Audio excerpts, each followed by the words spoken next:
एक बहू का संस्कार कैसा होना चाहिए। ये क्या कर रही हो पूजा तुम? अपनी पत्नी पूजा को कमरे में एक और चारपाई बिछाते देख रोहन ने टोकते हुए कहा। पूजा, माँ के बिस्तर लगा रही हूँ, आज से माँ हमारे पास सोएंगी। रोहन, क्या तुम पागल हो गई हो क्या? यहाँ हमारे कमरे में? और हमारी प्राइवेसी का क्या? और जब अलग से कमरा है उनके लिए तो इसकी क्या ज़रूरत? पूजा, ज़रूरत है रोहन। जब से बाबूजी का निधन हुआ है तब से माँ का स्वास्थ्य ठीक नहीं रहता। तुमने तो स्वयं देखा है, पहले बाबूजी थे तो अलग कमरे में दोनों एक दूसरे का सहारा था, मगर अब रोहन बाबूजी के बाद माँ बहुत अकेली हो गई हैं। दिन में तो मैं, नेहा और आप उनका ख्याल रखते हैं कि भरपूर कोशिश करते हैं ताकि उनका मन लगा रहे, वो अकेलापन महसूस ना करें, मगर रात को अलग कमरे में अकेले नहीं, वो अब से यहीं सोएंगी। रोहन, मगर अचानक ये सब कुछ समझ नहीं पा रहा तुम्हारी बातों को।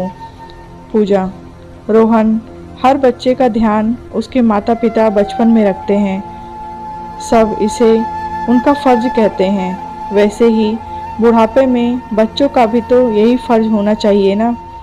और मुझे याद है, मेरा तो दादी से गहरा लगाव था, मगर दादी को मम्मी पापा ने अलग कमरा दिया हुआ था और उस रात दादी सोई तो सुबह उठी ही नहीं।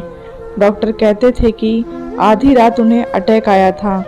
जाने कितनी घबराहट, परेशानी हुई होगी, और शायद हम में से कोई वहाँ उनके पास होता तो शायद दादी कुछ और वक्त हमारे साथ। रोहन, जो दादी के साथ हुआ वो मैं माँ के साथ होते हुए नहीं देखना चाहती।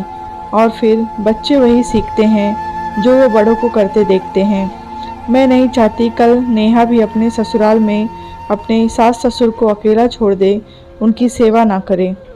आखिर यही तो संस्कार के वो बीज हैं जो कि आने वाले वक्त में घनी छाया देने वाले वृक्ष बनेंगे।